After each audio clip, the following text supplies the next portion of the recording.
Hello, cycling fans, and welcome to the Team Bus. This is a companion piece to our main podcast feed, the Beyond the Slipstream, where we take the opportunity to talk about other cycling stuff that didn't make it into the main show, stuff that we're thinking about, or whatever the heck we feel like talking about.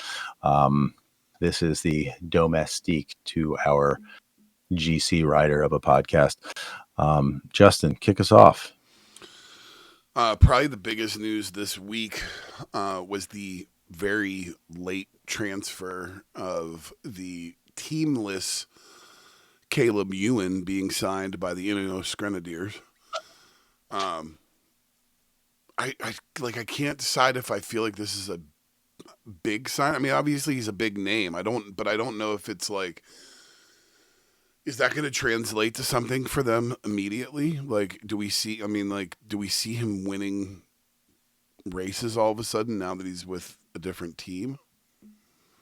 I don't have a lot of faith in that. It's a weak maybe on that. But another thought though is just like shame this didn't happen like a month ago, and he could have gone to the Tour Down Under as an Aussie.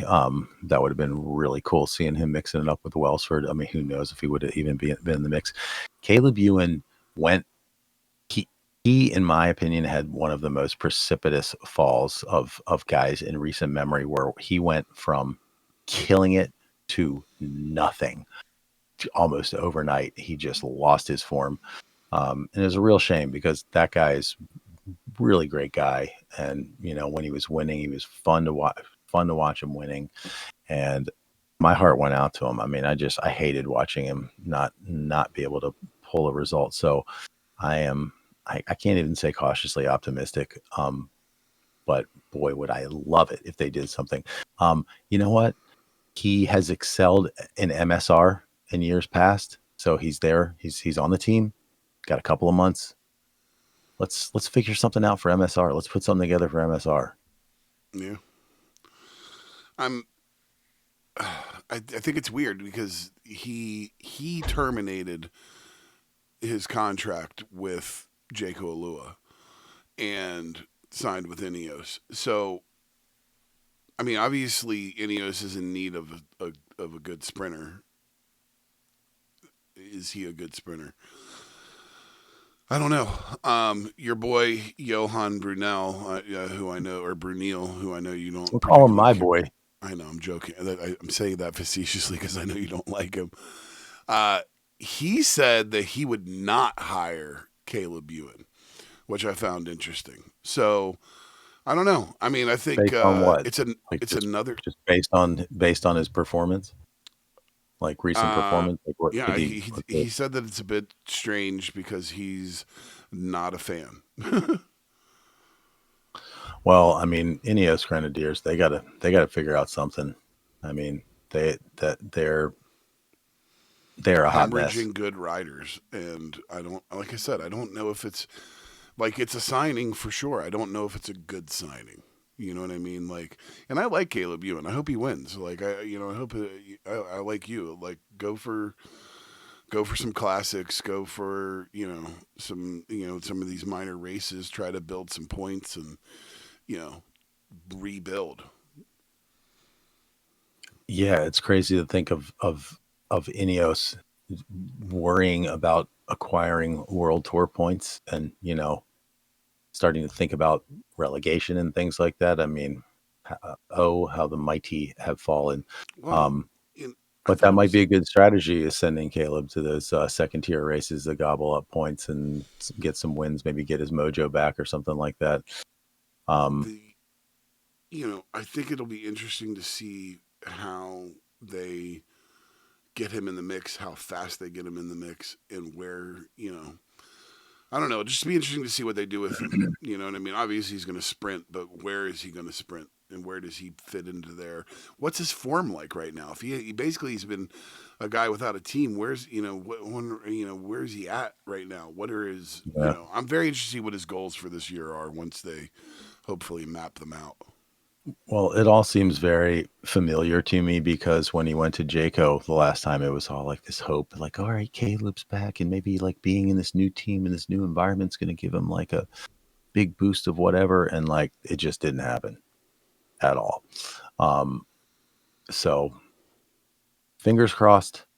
I thought it was funny. Some commentator I was listening to pointed out about how Garen Thomas was, in the press talking about like, hey, I think it'd be great if we could get Caleb Ewan. And obviously now, he already knew that there was something in the works when he started talking about it. I'm pretty sure G is like in every meeting of all the top dogs for anything that has to do with Ineos. Um, Uh, but he was out there saying, yeah, we could really we need a sprinter. This team doesn't have a sprinter, and and all somebody of a was sudden like, they have yeah, a sprinter. no, somebody was like, um, what did they say? Oh, meanwhile, Elliot Viviani is standing over there going, guys,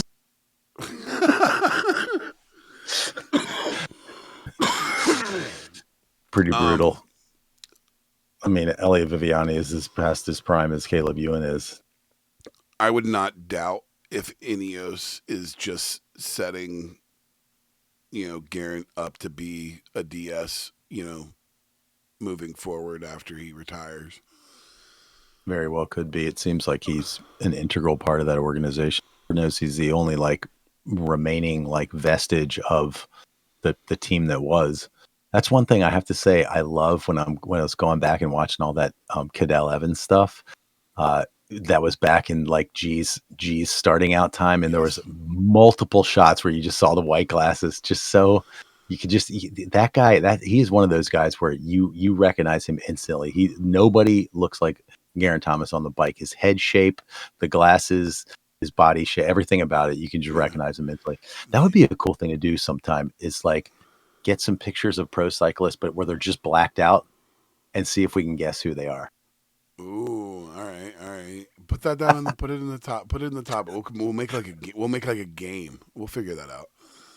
Um, yeah, it'll be interesting to see how that comes about. Uh, I also found it interesting. We were doing the Cadell Evans things. That Cadell Evans kind of kicked off that, you know, that British-ish wave of, Tour de France wins too. He because he was 11, Wiggins was 12, and then Oh, Sky, really? yeah. I hadn't put that. I hadn't connected Yeah, isn't that, that but an I interesting like little that. I like connection that that detail. the Aussie wins and then immediately it was like and then the Brits took over like right Yeah, after. yeah, that's funny. Very interesting. Yeah, yeah, yeah, man. Um, did you am I crazy? Did you in the podcast last week say that Luke Plapp won the Australian men's? I swear that you said that Yeah, national champion. Didn't he win the national championship? It was Luke Burbage.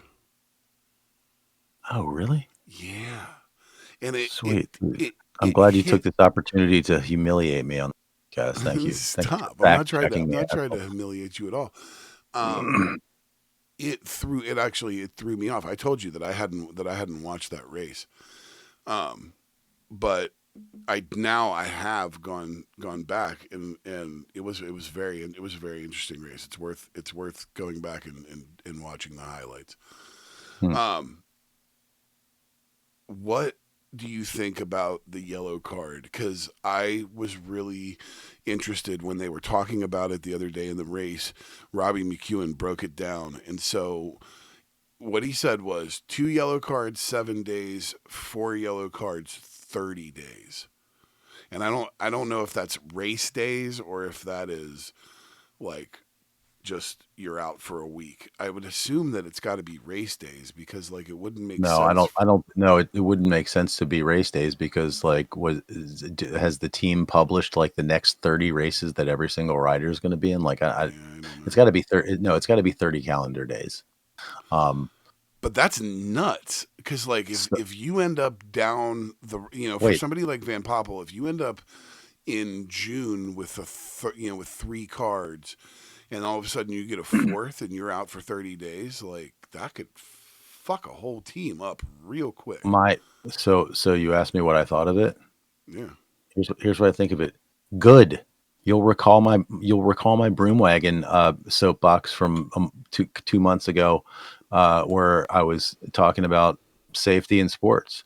Um, and good. To be honest, when you said it was 4 to get you 30 days, I was thinking to myself, no, it should be 3. Like it should be 2, and like now you're really on time.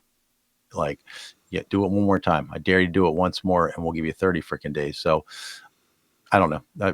2 and 4, anything is good. Like, okay, so Van Poppel has 1. So do you know if do they last the entire season and then it resets? I believe, yeah. So it's like That's the way that a they described it. season long carding system for each rider. Hmm. Okay, so no matter what, Van Poppel is now carrying 1 yellow card for the whole season. Yes, Wow. that's my Wow. understanding. I think it's good. Thinking about it that way, considering the full breadth of what it does, I think it's great. I mean, because if you got a guy or a woman who are dirty sprinters, you hear what they were calling Van Poppel? They were referring to him as Dirty Danny. No, I did not hear that. Oh yeah, Dirty Danny. Um, and Well, I mean, I think he absolutely deserved the yellow card that he got hundred because percent, hundred he percent. he pulled off and he did not get off to the side. He sat on that guy. Like he No, I absolutely mean 100% sat on that guy. there was not sad, but there. I was watching it almost like sort of in one sense, it looks like he purposely moves over to get in front of somebody. Yeah, that's You what know he what I did. mean? To slow somebody down. Or yeah, So got on the front and just parked himself in front of the guy. yeah, I totally agree. I mean, it's really a skill, a very particular skill to be able to pop off of the front of the peloton in the last 500 meters of a race and maintain a line whilst slowing down, but trying. You know what I mean? Like it's like you Yeah. you still have Well, to keep a certain level of speed. Yeah, and those things can be very, very tight. And I mean, it's like you have to slow down at the exact right rate of speed of slowing down. You know what I mean? Um, I think that's why I thought it was weird with Narvaez the other day when he raised his hand on um, that yeah, on the on co-card on one. that finish, yeah, when the Card finish. Thank you. And you know, I mean, I thought that. I must have watched it 10 times and listened to Phil Liggett and Robbie McEwen break it down, and it looked and sounded textbook, and I didn't understand what he was doing, but I also just I, hope that it doesn't become one of these things where like now that we know that the system's here, like that riders are like doing the same thing that happens in the NFL when they're trying to draw a flag. right, So people flopping and shit. I mean, I the thing with Narvaez, like I just put that down to heat of the moment. mhm. He he he didn't get fouled. It was fine. That was pretty much universally agreed Well, without any even kind of his, rule. I watched an interview with one of his when it was either a DS or a manager of the team, and he Yeah, was yeah. They like, talked to the DS right afterwards. yeah, and he was like, yeah, they looked at it, it looks fine, we're not mad, and he was like very quick to be like, yeah, we don't think there's a problem. Right. No, you're completely right. So, but I think it's good because I mean, okay, so take Danny Van Poppel, right? So he's sitting on 1 yellow card right now. One would think that he is a crucial part of their Tour de France plans. Like, you I know what would I mean? think. So Tour de France doesn't start for months. Danny Van Poppel is going to have many race days between now and then. And then when he gets to the Tour, they're going to want him there on the Champs Elysees. You know what I mean? Like that's going to be part of the plan. Um, and so he's going to be racing every day in the Tour. So they're going to want to have at least one yellow card in the bank when he arrives at the Tour. You know what I'm saying? Oh yeah, Because for sure. who knows what could happen. You better have a backup plan. Period. I wonder if teams don't like. Is there a strategy where a guy who's essential for your Tour de France your Tour de France campaign plans is sitting on one yellow card? So on his next card, boom, automatically he gets a week. So what happens if he goes into the Tour de France with one yellow card and he gets that yellow card like on the first stage, let's say, boom, now he's out of the Tour. Not out of the Tour. I mean, is he out of the Tour for a week, or I mean, he's out of the Tour, right? Because you can't come back and keep competing in the Tour de France. The whole point of the Tour de France is a cumulative tiredness on your body. You can't miss I would one day. agree. I would agree with that. So do teams then say, okay, Danny's got to get another yellow card? We can't go into the Tour with one yellow card. We'd rather go into the Tour with two yellow cards, because that way, if he gets his third, he's still in the race. Does that become a part of strategizing? Oof. But what's good about it is like now he's on notice. He better get his shit together. You know what I'm saying? Like sprint clean, dude. Sprint. Go for it, but do it clean. Yeah. No, I'm with you. Did you see that they announced Visma Labs tour roster? No. So obviously you got Jonas. I mean, it's kind of ridiculous. So you got Jonas, Sepp, Mateo, Yates, Van Aert, Laporte. Damn, I'm at 6. Who am I forgetting? They absolutely said it. Because it's not who you would think it is. It's not. Coy? I don't think it's Olaf Coy? Calderman. No. He's definitely not going. It's 2 more domestiques. They are 100% on a In for the win. In for the win on the GC for sure. I can't remember who it is. But I don't think it's Wilco Kelderman and Haysink. No, Haysink retired. Yeah, he retired. And Tratnik went to Red Bull. So either way, I wish I had saved that, but they are all in. Like it is, it's a team that is definitely just kind of built around one obvious goal, and that's they are going to win. I mean, I'm sure that Wout is going to sprint. I'm sure that Wout's going to go for, but I it to me it looks like the type of team they had when they won in, what was it, 22, the first one with Jonas. Heavy team tactics. It has that same feel where you've got, you're talking 4 of the best climbers in the world, all on the same team. I mean, Yates, Vingegaard, Sepp Kuss, you have 2 Grand Tour winners and, probably one of the best up and coming, riders right now, in the world, in Matteo Jorgensen, and, Simon Yates, proven commodity. And we all know that Visma likes to bring the best out of people. So, they are going to have, I think this tour is, maybe I say this now every year, but I feel like this tour is shaping up for some fireworks. Yeah. One thing interesting about that, though, apparently this is a headline. No Dutchies on the Tour de France squad on the big Dutch team. Say that again. No Dutch riders on the big Dutch team. Yes, that was a headline. Jonas also said he's going to go to the Vuelta.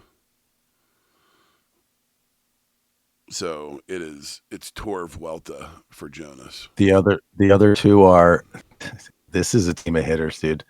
Campenarts and Benute. That's right. Oh my Yeah, god. Campenarts. I totally that I knew. But again, Benute was there for for the other wins. I'm telling you, man, this is a team, bro. This is a team. And then you're gonna, I mean, and then Red Bull's been doing the same thing. I mean, Red Bull's gonna have a crazy team. We need to do a segment where we talk about the big four teams and who they're going to have. We need to break down Visma. We need to break down Red Bull. We need to break down Sudal, and we need to break down UAE. UAE. Yeah, like I mean, you want to talk again? This is what we were hoping for last year, and obviously the Crash and the Basque Country really blew that out of the water. But it's just gonna be really good, and Well, we're only all these teams, they've all had now a chance to like build teams around the ride. Like last year, it was just like, okay, we've got them all to the place where we need them. Let's go. This year, it's like, okay, it's already been foregone conclusion now for entire season. Like now, they're building, and it's making it even more exciting. yes. Well, I mean, it's just because there's I I love the Campenarts move. I love the fact that you're putting in a really good time trialist and a guy that is understanding where his role is, and he wants to be on a winning team. And again, I think these big riders that go to these big teams like this, and you kind of scratch your head like you could have had this or been the star somewhere else, they understand that it's like they're trying to do something. So I don't know, it's very interesting. Yes, sir. Cannot wait. So do you have All right. anything else before we call it quits for this week? No, I think we're good to go. Awesome. Well, as always, Thanks for brother, I joining me. appreciate you, and look forward to talking more cycling next week. Right back at you. Cadell Evans, Great Ocean Road Race. Mm-hmm. All right. G'day, mate. Ale. Ale.